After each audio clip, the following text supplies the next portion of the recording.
पिछले कई दिनों से मैं एक कहानी के ऊपर रिसर्च कर रहा था और जितना ज्यादा इस कहानी के बारे में मैं पढ़ता जा रहा था उतनी ही अजीब और गरीब चीजें सामने आना शुरू हो गई। मेरे पास अल्फाज खत्म हो गए कि मैं ये बयान करूं तो करूं किस तरह से। और जितना ज्यादा आप इसके बारे में जानेंगे आपके रोंगटे खड़े हो जाएंगे।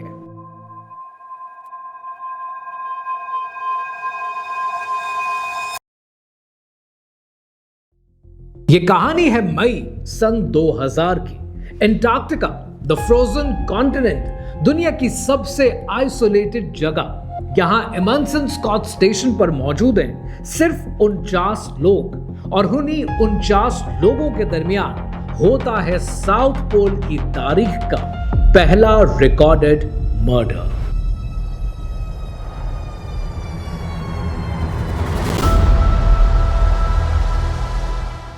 रॉडनी मार्क्स एक 32 साल का ऑस्ट्रेलियन एस्ट्रोफिजिस्ट 11 मई के दिन अपनी शिफ्ट खत्म करने के बाद वो और उसका एक कॉलीग स्टेशन से 1 किलोमीटर दूर ऑब्जर्वेटरी से पैदल वापस आ रहे थे कि रास्ते में अचानक रॉडनी की तबीयत बिगड़ना शुरू हो गई। पहले सांस लेने में मुश्किल, फिर उसकी विजन, फिर शदीद पेट और जोड़ों का दर्द। देखते ही देखते उसके हाथ पांव जवाब देने लगे।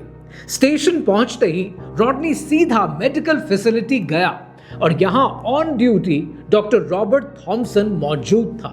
उसके जिम्मे स्टेशन की पूरी मेडिकल रिस्पॉन्सिबिलिटी थी।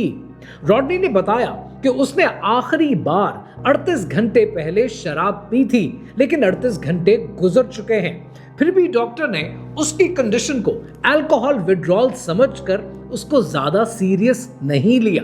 रॉडनी को कुछ बेसिक मेडिसिन देकर डिस्चार्ज कर दिया गया, लेकिन अगले कुछ घंटों में उसकी हालत मजीद बिगड़ना शुरू हो गई। यहां तक कि 12 मई को शाम 5:30 बजे रॉडनी को खून की उल्टियां आना शुरू हो गई। इमरजेंसी ट्रॉमा की टीम बुलाई गई। सैटेलाइट के जरिए बाहर के डॉक्टर से मशवरा किया गया, लेकिन बहुत देर हो चुकी थी। 12 मई की शाम रॉडनी मार्क्स को कार्डियक अरेस्ट हुआ और एमंसन स्कॉट स्टेशन के छोटे से हॉस्पिटल में उसने दम तोड़ दिया। रॉडनी की मौत के वक्त एंटार्क्टिका में पोलर नाइट चल रही थी, यानी 1 महीने से रात का मुसलसल समा था। सूरज नहीं निकलता था और ना कोई रोशनी हुआ करती थी। हवाएं 150 किलोमीटर पर आवर की स्पीड पर चलती थी और टेम्परेचर -70 डिग्री तक पहुंच जाया करता था। और सबसे खतरनाक बात ये कि ये कंडीशन अभी 5 महीना और चलनी थी। ऐसे मौसम में रॉडनी की बॉडी को शिफ्ट करने के लिए एयरक्राफ्ट का एंटार्क्टिका पर लैंड करना नामुमकिन था। ये सिर्फ लेट अक्टूबर में ही मुमकिन हुआ कि आखिरकार रॉडनी मार्क्स की बॉडी को पोस्टमार्टम के लिए न्यूजीलैंड मुंतकिल किया गया। लेकिन ऑटोप्सी के जो रिजल्ट सामने आए वो जानने के बाद आप हैरान हो जाएंगे। आज रॉडनी मार्क्स की मौत को हुए 26 साल से ज्यादा का अरसा हो चुका है, पर ऑफिशियली ये केस अभी तक क्लोज नहीं हुआ। लेकिन बहुत से एक्सपर्ट्स का ये मानना है कि रॉडनी की मौत एक एक्सीडेंट नहीं थी, उसे कत्ल किया गया था। लेकिन किस लिए और किसने उसे कत्ल किया ये कोई नहीं जानता या शायद जानना नहीं चाहता। क्या रॉडनी कुछ ऐसा जानता था जिसको जानने के बाद उसे रास्ते से हटाना जरूरी हो चुका था? रॉडनी की मौत को पहले सुसाइड और फिर बाद में नेचुरल डेथ डिक्लेयर करने की कोशिश की गई। उसके मरने के बाद उसके लिविंग क्वार्टर और उसके ऑफिस से सारी एविडेंसेस को गायब कर दिया गया। एंड मोस्ट इंपॉर्टेंटली 2023 में अमेरिका की second largest defence contractor company radian के एक फॉर्मर एम्प्लॉय ने कुछ ऐसा बताया जिसने रॉडनी मार्क्स के केस को एक बार फिर से ओपन कर दिया है। रॉडनी की कहानी सिर्फ एक मर्डर मिस्ट्री की कहानी नहीं है, ये कहानी है एंटार्क्टिका में पिछले 100 साल से चलते हुए इंसानियत के सबसे बड़े कंट्रोवर्शियल ऑपरेशन की। ये कहानी है एलियन रेसेस की और दुनिया के सबसे बड़े particle detector ice cube neutrino observatory की। कहानी क्या है, आइए समझते हैं।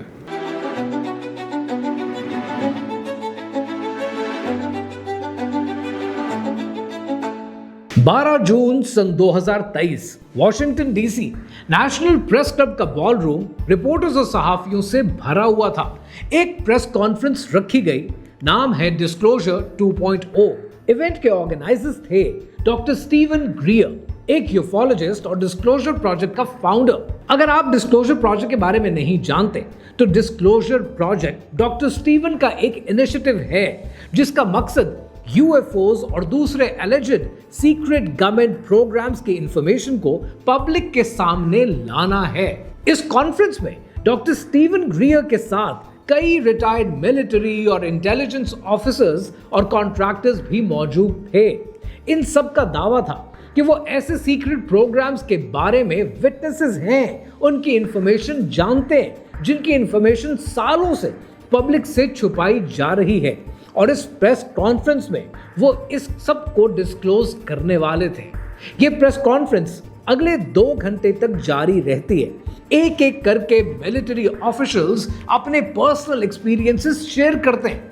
कोई यूएफओज और यूएपीज की साइटिंग के बारे में बताता है, कोई क्लासिफाइड प्रोग्राम्स के बारे में बताता है, कोई बताता है कि किस तरह गवर्नमेंट उन्हें डायरेक्टली और इनडायरेक्टली खामोश करवाने की कोशिश किए जा रही है। और फिर स्टेज पर आता है रेडियन का एक फॉर्मर कॉन्ट्रैक्टर, इसका नाम है एरिक हैकर।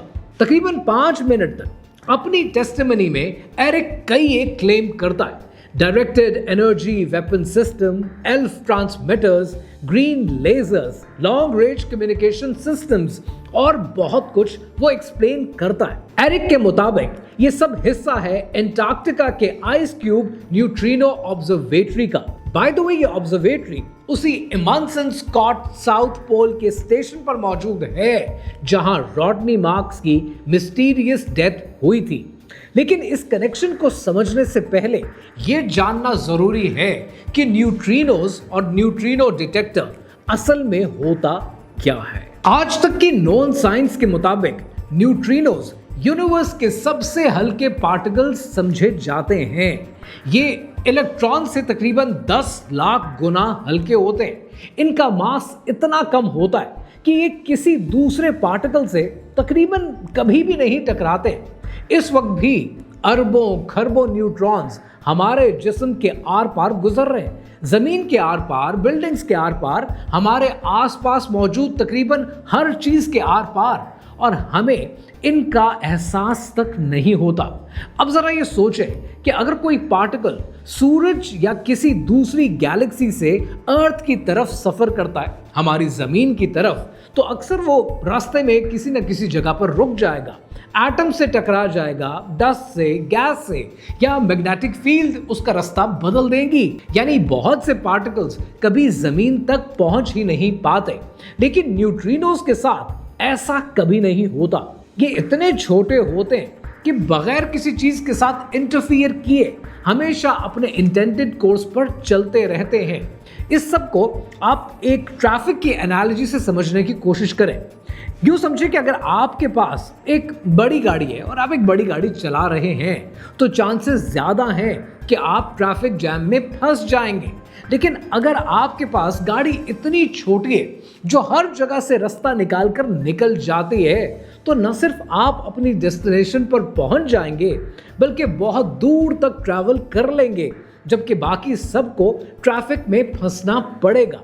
न्यूट्रिनोज भी कुछ इसी तरह से इस यूनिवर्स में सफर करते हैं। इसीलिए साइंटिस्ट न्यूट्रिनोज को यूनिवर्स के मैसेंजर्स भी कहते हैं, क्योंकि ये उन जगहों से इंफॉर्मेशन लेकर आते हैं जहां तक लाइट भी नहीं पहुंच पाती है। एक्सप्लोडिंग स्टार्स, ब्लैक होल्स और यूनिवर्स के सबसे वायलेंट और दूर दराज के इवेंट्स। अब बात करते हैं आइस क्यूब की। एंटार्क्टिका में मौजूद आइस क्यूब ऑब्जर्वेटरी दुनिया का सबसे बड़ा न्यूट्रिनो डिटेक्टर मौजूद है। ऑफिशियल एक्सप्लेनेशन के मुताबिक आइस क्यूब का काम सिर्फ स्पेस से आने वाले न्यूट्रिनोज को डिटेक्ट करना है। लेकिन एरिक हैकर के मुताबिक कहानी कुछ और है। उसका कहना है कि आइस क्यूब सिर्फ न्यूट्रिनोज को रिसीव नहीं करता है, ये उन्हें फायर भी कर सकता है। मतलब बिल्कुल ऐसे ही जैसे मिसाइल को फायर किया जाता है, लेकिन फर्क इतना है कि मिसाइल नजर आ जाता है, बुलेट डिटेक्ट हो जाती है, लेकिन न्यूट्रिनोज उनको डिटेक्ट नहीं किया जा सकता। यानी एक ऐसी इनविजिबल प्रोजेक्टाइल बनती है जिसे आप डायरेक्टेड एनर्जी वेपन सिस्टम कहते हैं, या फिर इनके लिए ड्यूज का लफ्ज इस्तेमाल किया जाता है। यानी एक ऐसा वेपन सिस्टम जो ट्रेडिशनल मिसाइल या बॉम्ब के बजाय एक हाई स्पीड, एक हाई एनर्जी पार्टिकल या एनर्जी बीम का यूज करके अपने टारगेट को हिट करता है। अब अगर ओवरऑल देखें तो कुछ हद तक तो डायरेक्ट एनर्जी वेपन्स पहले से यूज हो रहे हैं, यानी हाई एनर्जी लेजर्स और इलेक्ट्रॉन बीम को ड्रोन्स वगैरह को हिट करने के लिए इस्तेमाल किया जाता है। लेकिन अगर इसी टेक्नोलॉजी को न्यूट्रिनोज या उनसे भी किसी छोटे पार्टिकल पर शिफ्ट कर दिया जाए तो थ्योरेटिकली ऐसे वेपन्स का इंपैक्ट और रेंज अनबिलीवेबली डिस्टर्बिंग हो सकती है। एरिक हैकर के मुताबिक आइस क्यूब में ऐसे वेपन सिस्टम पहले से मौजूद हैं। यहां तक कि उसका कहना है कि 2010 और 11 में न्यूजीलैंड के क्राइस्ट चर्च में जो अर्थक्वेक्स आए थे जिसमें 185 लोगों की जान गई, वो भी आइस क्यूब के डायरेक्टेड एनर्जी वेपन का एक एक्सीडेंटल फायरिंग थी और उस फायरिंग का नतीजा थे। सैडली एरिक की टेस्टिमनी यहां पर खत्म नहीं होती। अगर आपने मेरी वीडियो प्रोजेक्ट MK अल्ट्रा पर देखी है तो वो आपको बताती है कि दुनिया के एलीट आपकी कंसेंट के बगैर कैसे माइंड कंट्रोल एक्सपेरिमेंट करते हैं। एरिक हैकर अपने आप को प्रोजेक्ट MK अल्ट्रा का एक सर्वाइवर बताता है और उसका कहना है कि दुनिया के एलीट और ये दुनिया के चंद ग्रुप्स प्रोजेक्ट MK अल्ट्रा जैसे इनह्यूमन एक्सपेरिमेंट्स के पीछे हैं।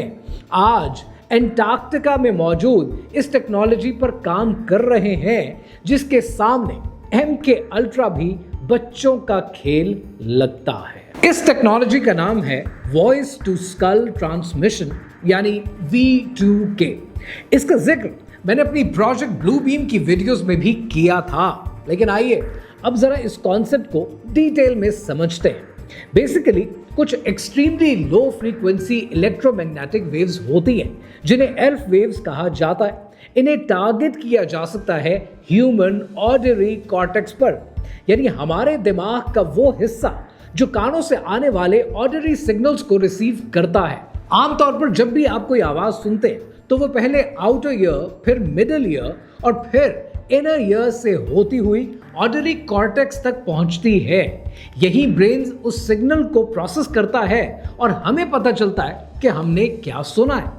लेकिन V2K जैसी टेक्नोलॉजीज में यही काम डायरेक्टली इलेक्ट्रोमैग्नेटिक फ्रीक्वेंसी के जरिए किया जाता है, यानी कानों के पूरे हेयरिंग मैकेनिज्म को बाईपास करके सिर्फ वेव्स के जरिए सामने वाले के ऑडिटरी कॉर्टेक्स तक सिग्नल को भेजा जा सकता है। लेकिन ये आम आवाज की तरह बिल्कुल हमें फील नहीं होता। यानी V2K से जो सिग्नल भेजा जाता है वो टारगेट तो आपके ऑडिटरी कॉर्टेक्स को ही करता है, लेकिन सुनने वाले को लगता है कि ये शायद उसके अपने दिमाग ने खुद एक ख्याल को क्रिएट किया है, जैसे वो खुद से बात कर रहा हो। अब जरा सोचें कि अगर किसी के पास की पावर मौजूद हो और वो अपने आइडियाज बगैर बोले, बगैर आपके सुने सीधा आपके दिमाग में डाल सकता है और आपको बिल्कुल ऐसा लगेगा कि ये तो आपकी अपनी सोच है, तो वो फिर आपके ऊपर किस हद तक कंट्रोल हासिल कर सकता है। एरिक हैकर का दावा है कि आइस क्यूब न्यूट्रिनो ऑब्जर्वेटरी में ऐसी एल्फ पार्टिकल बीम्स जनरेट करने की कैपेबिलिटी मौजूद है जो ह्यूमन ऑडिटरी कॉर्टेक्स को इजीली टारगेट कर सकती है। और सिर्फ इतना ही नहीं है, उसका ये भी कहना है कि अब एडवांस्ड एल्गोरिथम की मदद से माइंड कंट्रोलिंग सिग्नल को एक पूरे जियोग्राफिकल रीजन में एक्टिवेट किया जा सकता है। यानी अपेरेंटली एंटार्क्टिका में लगा हुआ ये पार्टिकल डिटेक्टर जब चाहे पूरे रीजन के थॉट्स, उनके आइडियाज, उनकी परसेप्शन को इन्फ्लुएंस कर सकता है, यानी अपनी मर्जी से लोगों के फैसले करवा सकता है। Wars, election, public sentiment, ideologies, moralities, इन सब की डायरेक्शन बदली जा सकती है और वो भी बगैर किसी को पता चले। अब जरा रॉडनी मार्क्स पर वापस आते हैं। रॉडनी की मौत के 5 महीने के बाद आखिरकार उसकी ऑटोप्सी की रिपोर्ट सामने आ गई और रिजल्ट था एक्यूट मेथनॉल पॉइजनिंग। रिपोर्ट्स के मुताबिक उसके सिस्टम में मेथनॉल की क्वांटिटी लगभग एक पूरे वाइन ग्लास के बराबर थी। रॉडनी अपने day to day lab work में मेथनॉल यूज करता था, लेकिन इतनी बड़ी क्वांटिटी उसके सिस्टम में मिलने का सिर्फ एक ही मतलब था कि मेथनॉल उसके जिस्म में डेलिब्रेटली गया था, या फिर रॉडनी ने खुद उसे पिया था, या फिर किसी ने उसको शायद धोखे से पिला दिया था। यहां सुसाइड थ्योरी इसलिए भी काम नहीं करती कि अगर उसने खुद जानकर मेथनॉल पिया था तो फिर वो डॉक्टर के पास क्यों गया था।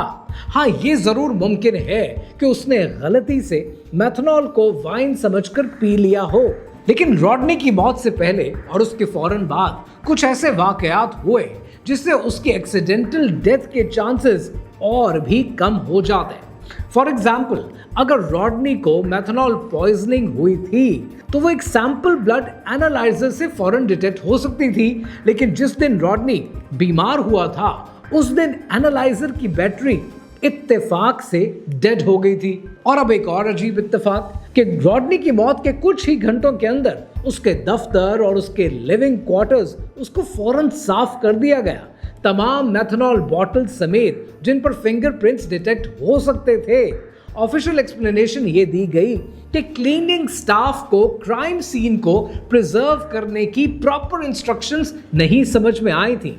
इसके अलावा एक और अजीब इत्तेफाक, डॉक्टर रॉबर्ट थॉमसन, जिसने रॉडनी का इनिशियल ट्रीटमेंट किया था, जिसकी जिम्मेदारी थी कि वो ब्लड एनालाइजर को मेंटेन करके रखे ताकि 49 लोगों की जिंदगी को महफूज बनाया जा सके, कुछ साल के बाद अचानक पब्लिक रिकॉर्ड से ये डॉक्टर साहब का वजूद एकदम से गायब हो जाता है। और तो और रॉडनी की डेथ के कुछ ही वक्त के बाद यूएस नेशनल साइंस फाउंडेशन ने एक ब्लाइंड स्टेटमेंट इशू कर दी कि रॉडनी की मौत नेचुरल कॉजेस की वजह से हुई थी। किसी ने नहीं पूछा कि अगर कॉज ऑफ डेथ अभी तक इस्टेब्लिश ही नहीं हुआ है तो नेचुरल डेथ का कंक्लूजन इतनी जल्दी किस बुनियाद पर दिलवाया गया। उसके अलावा जब इन्वेस्टिगेटर्स ने रॉडनी के 49 फेलो क्रू मेंबर से इन्वेस्टिगेशन करना शुरू की तो एनएसएफ ने उनकी कॉन्टैक्ट डिटेल्स देने से इनकार कर दिया।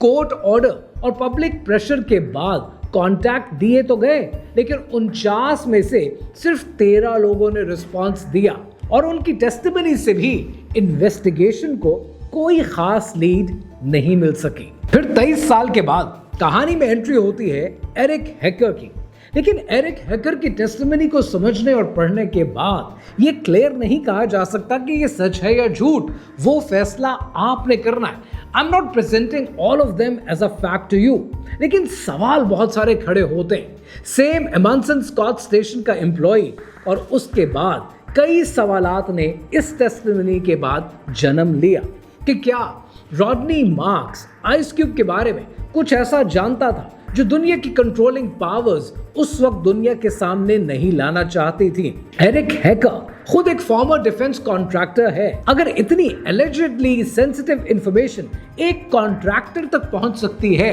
तो रॉडनी मार्क्स, जो आइस क्यूब ऑब्जर्वेटरी का एक फर्स्ट हैंड एम्प्लॉय था, वो कितना कुछ जानता होगा। और क्या उसकी नॉलेज ये वाकई वो कीमत थी जो उसने अपनी जान से चुकाई थी। कहने वाले तो यहां तक कहते हैं कि रॉडनी की बॉडी को जानबूझकर 5 महीने एंटार्क्टिका में रखा गया ताकि सारे सबूत मिटाए जा सके। अब हकीकत क्या है ये कोई एग्जैक्टली नहीं बता सकता और किसी के लिए भी इस पर बात करना मुश्किल है, लेकिन इतनी सारी बातों के बाद इतना जरूर कहा जा सकता है कि एंटार्क्टिका सिर्फ बर्फ से ढका हुआ एक वंडरलैंड नहीं है।